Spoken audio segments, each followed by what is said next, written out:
किशन पटनायक जी की पुस्तक भारत सूत्रों का होगा कि पिछले एपिसोड में हम इसके 5th टॉपिक की शुरुआत कर चुके हैं, जिसके तहत हम गैट संधि के ऊपर चर्चा कर रहे थे। इसमें हमने जाना कि किस तरीके से अमेरिका जो है अपनी आर्थिक सक्षमता को विकासशील देशों पर वर्चस्व कायम करने का जरिया बनाता है और इससे भारत भी अछूता नहीं होता। भारत की अमूमन जो नीतियां हैं वो अमेरिका को खुश करने के हिसाब से बनती हैं, ऐसा किशन पटनायक जी का मानना है। और साथ ही वे भारत के ग्लोबलाइजेशन का हिस्सा बनने के भी सख्त खिलाफ दिखाई देते हैं और तकनीक के क्षेत्र में उन्नति को भी वे बहुत बढ़िया तरीके से नहीं देखते हैं, एक नेगेटिव एस्पेक्ट के तौर पर देखते हैं। जबकि मेरा मानना है कि बिना तकनीक के इस्तेमाल के आज हम अपना जीवन संभव भी नहीं समझ सकते। TV, fridge, mobile, AC, car, इन सब के बिना क्या आज आप अपना जीवन सोच सकते हैं?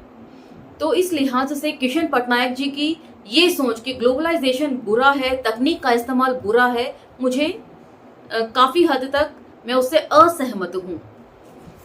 तो इन सब चीजों के ऊपर चर्चा हमने पिछले एपिसोड में करी थी और साथ ही मौजूदा सरकार के कार्यों का एनालिसिस भी किया था पिछली सरकारों के साथ। तो वही एनालिसिस आज के एपिसोड में भी जारी रहेगा। तो चलिए मेरे साथ। जय भीम, मैं शालिनी और आप देख रहे हैं अम्बेडकरनामा। अंतर्राष्ट्रीय मुद्रा कोष की शर्तों को मंजूर करने का एक नया तरीका निकाल लिया गया है। कहा जाता है कि हम तो कर्ज न लेने की हालत में भी ये सब काम करने वाले हैं, अतः हम इन बातों को शर्त के तौर पर नहीं देख रहे हैं। ये तो हमारी अपनी नीति है जो हमने अपनी बुद्धि से तय की है, यानी तुम जिसको शर्त कहते हो वे हमारा पवित्र लक्ष्य है।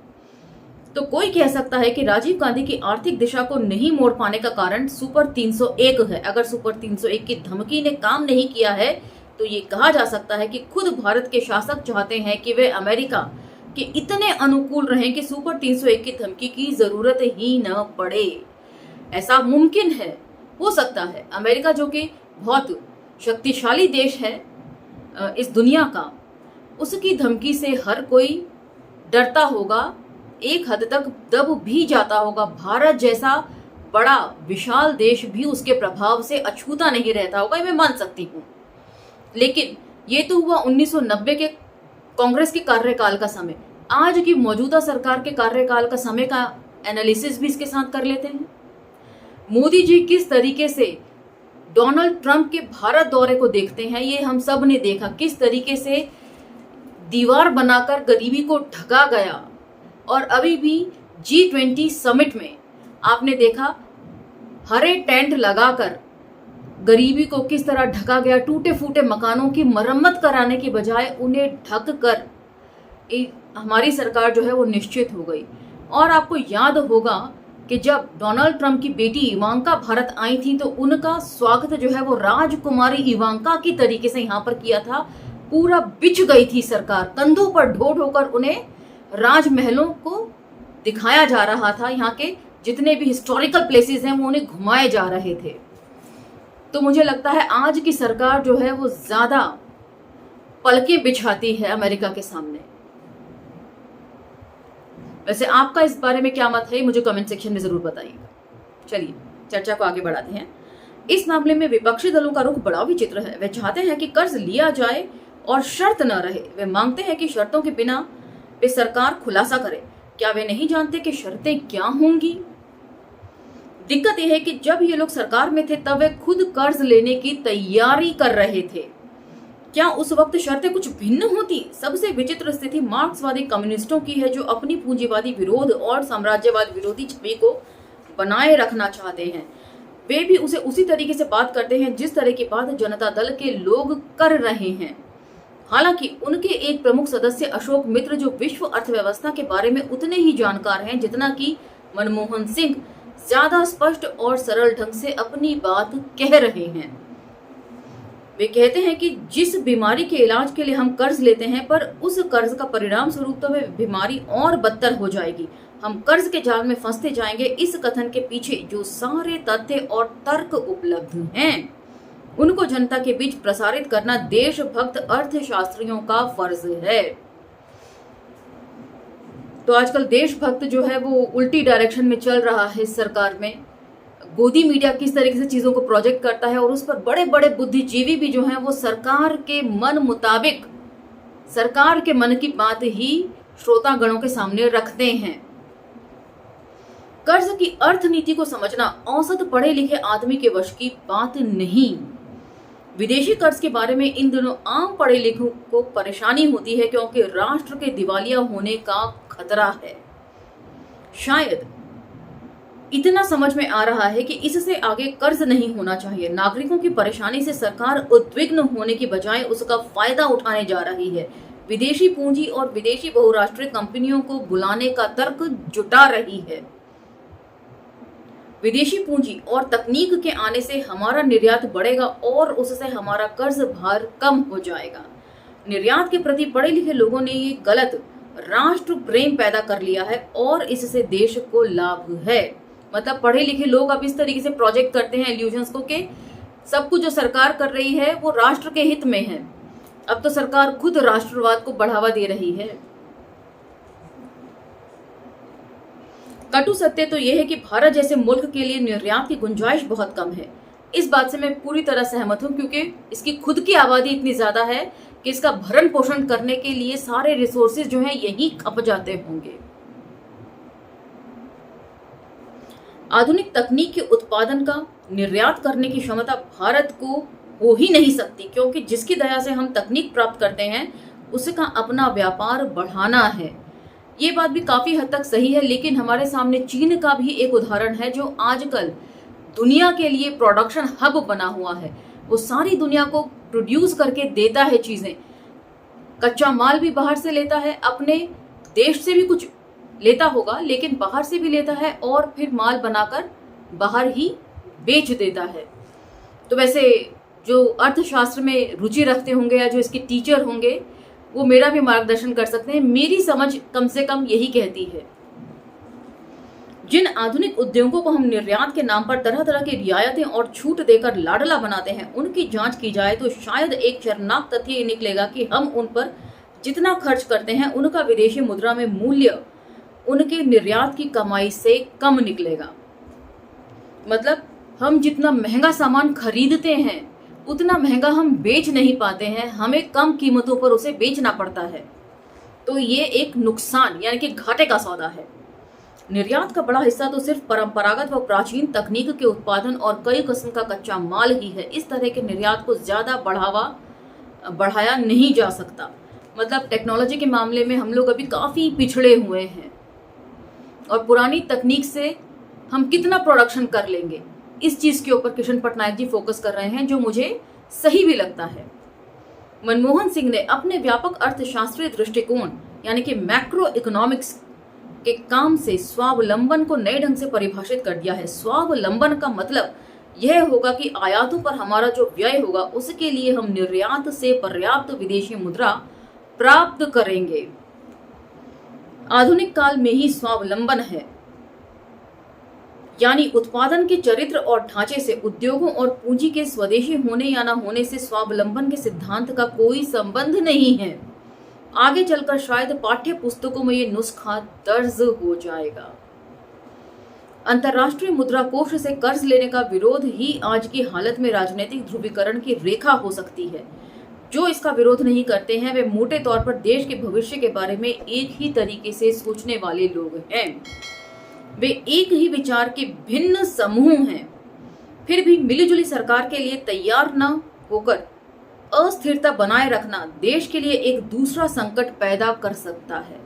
तो यहाँ पर किशन पटनायक जी ये भी बोल रहे हैं कि कांग्रेस जो है वो मिलीजुली सरकार के तहत सत्ता में आई है और वो अकेले सारा डिसीजन नहीं ले सकती है। कांग्रेस के जो डिसीजन है वो भी दूसरी जो मिलकर सरकारें बनी हैं उनके डिसीजन से इन्फ्लुएंस होता है। ये बात किशन पटनायक जी बता रहे हैं। और यदि ऐसी सरकार को भंग कर दे कांग्रेस कि हम दूसरे सहयोगी दलों की बात नहीं मानेंगे तो सरकार भंग हो जाएगी और ये जो है देश में ज्यादा अस्थिरता पैदा करेगी। तो इसीलिए वो एक मतलब कह सकते हैं ना बेनिफिट ऑफ डाउट भी दे रहे हैं कांग्रेस की सरकार को कि हो सकता है कांग्रेस इन पॉलिसीज को इस तरह से लागू न करना चाहती हो, लेकिन सहयोगी दलों के दबाव की वजह से वो इनमें ज्यादा सुधार न कर पा रही हो। लेकिन जब कोई सरकार पूर्ण सत्ता में आकर भी इन पॉलिसीज को जस का तस लागू करे और इससे भी खराब कर दे इन पॉलिसीज को, तब उसके राष्ट्र प्रेम पर मुझे संदेह है। सरकार ने रुपए का तीव्र मूल्य ह्रास कर दिया है। हम तो सोच रहे थे कि इस शर्त पर कर्ज लेने के लिए बाद में अमल करना पड़ेगा, लेकिन मालिकों का रुख बड़ा सख्त लगता है। मनमोहन सिंह द्वारा घोषित आर्थिक नीतियों के मौलिक परिवर्तनों से वे खुश तो जरूर थे, लेकिन फिर भी कर्ज देने के बारे में स्वीकृति का लक्षण नहीं दिखला रहे थे। तो एक व्यंग्यात्मक शैली में इस बात को कह रहे हैं, मालिक जो हैं वो विकसित देशों को कहा जा रहा है, यूरोप और अमेरिका को। दूसरी शर्त भी कर्ज के पहले मनवा लेना चाहते हैं। अवमूल्यन के 24 घंटे के अंदर वे अपना अनुकूल लक्षण दिखाने लगे थे। अवमूल्यन का मतलब समझाने के लिए हम एक जमींदार महाजन और एक छोटे किसान के बीच की वार्ता का उदाहरण पेश कर रहे हैं। अब एक छोटी सी कहानी है जो वे लिखकर इस बात को साबित करना चाह रहे हैं कि वे कहना क्या चाहते हैं। तो कहानी सुनिए।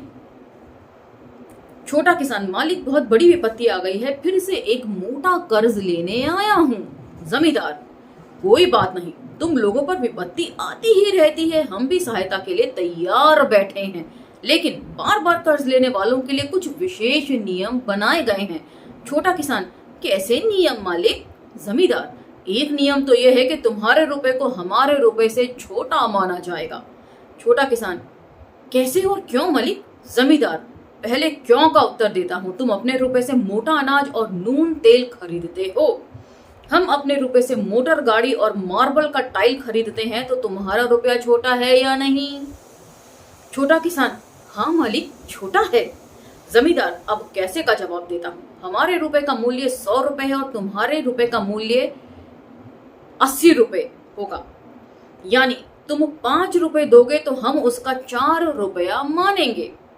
छोटा किसान, और बताओ मालिक? जमींदार, पहले की जितने कर्ज तुम्हारे ऊपर बाकी हैं उसके हिसाब से भी यही नियम लागू होगा।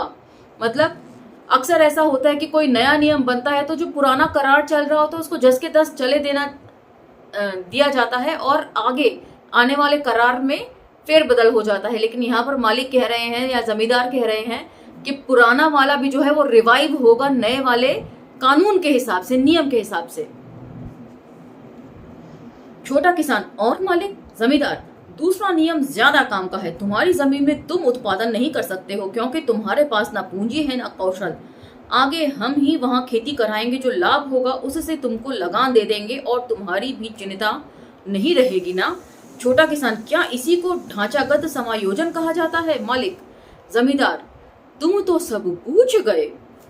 छोटा किसान, साहूकार के अर्थपूर्ण संवाद से हटकर अंतरराष्ट्रीय व्यापार, अवमूल्यन और विदेशी पूंजी को समझा जा सकता है। जब मनमोहन सिंह मुद्रा कोष की ओर से ये पिटा पिटाया तर्क देते हैं कि विदेशी पूंजी से हमारा काम होने लगेगा, तब विदेशी कर्ज की जरूरत नहीं रहेगी। वे असल में वही सब्ज बाग दिखा रहे हैं जो साहूकार हमेशा किसानों को दिखाता आया है। विदेशी कर्ज और विदेशी पूंजी का वही संबंध है जो कर्ज और गिरवी के बीच है। गिरवी रखने पर कर्ज कम नहीं होता है, मजबूत होता है और गहराता है। तो ये बात भी काफी हद तक सही है कि लगातार यदि आप कर्ज लेते हैं तो आपके ऊपर कर्ज का जो बोझ है वो बढ़ता चला जाता है और उसको चुकाना उतना ही मुश्किल होता चला जाता है। तो आज यहाँ पर 5वां जो टॉपिक है वो समाप्त होता है, लेकिन फिर भी कुछ चीजें हैं जो मेरे मन में हैं, वो मैं आप लोगों से शेयर करना चाहती हूँ। और आप लोग भी कमेंट सेक्शन में यदि आपकी कोई दुविधा है या कोई समाधान है तो ज़रूर मुझे बताइएगा। जैसे कि G20 समिट को सबसे पहले लेते हैं कि आज जो सरकार है वो क्या कर रही है। हमने पढ़ा मनमोहन सिंह का कार्यकाल, अभी अब जो मोदी शासनकाल में चल रहा है वो सब क्या है, G समिट क्या है, इसके ऊपर आप पूरा रिपोर्ट पढ़िएगा। किस तरीके से इसमें एक तरफ विकासशील देश हैं और एक तरफ पूरी तरह विकसित देश हैं, और इनके बीच में दो अनइवन्स के बीच में कोई भी करार होगा तो वो किस किस्म का होगा। ये वही करार होगा जो अभी हमने पढ़ा। आर्थिक सक्षम जो देश हैं वो अपनी ताकत दिखाएंगे उन देशों को जो आर्थिक रूप से कमजोर हैं, और भारत भी उनमें से अब एक हो चला है, क्योंकि अब हमारी जो मुद्रा है, हमारा जो रुपया है वो टके से भी नीचे पहुंच गया है। और अभी भी जो लोग ये मोदी मोदी करते हैं वो अपने देश के बारे में खुद समझें, फैसला लें। तो अब वो किस तरीके से भारत जो है दुनिया के सामने डिसरिस्पेक्ट होता है।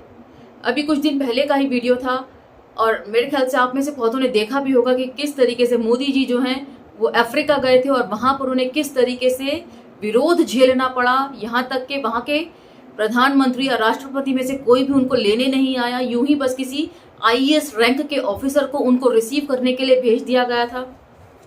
उसके बाद बाहर भी बैनर्स के साथ साथ लोग भी उनका विरोध कर रहे थे। तो ये भारत को डिसरिस्पेक्ट करने जैसा ही है। तो उसके अलावा मैं आपको एक लेख है जो सजेस्ट करना चाहूंगी। एक पुस्तक है हरिशंकर परसाई जी के व्यंग्यात्मक लेख हैं और ये राजनीतिक लेख हैं विशुद्ध रूप से। आवारा भीड़ के खतरे, इसका पूरा पाठन जो है मैंने अंबेडकर नामा के मंच से किया था और जिस लेख का मैं अब जिक्र करूंगी उसका भी पाठन मैंने किया था। प्लेलिस्ट में जाकर आप लेख का नाम देखकर उस वीडियो को सुन सकते हैं। लेख का नाम था अमेरिका के कुछ राष्ट्रपति (1) और बुक का टाइटल था आवारा भीड़ के खतरे।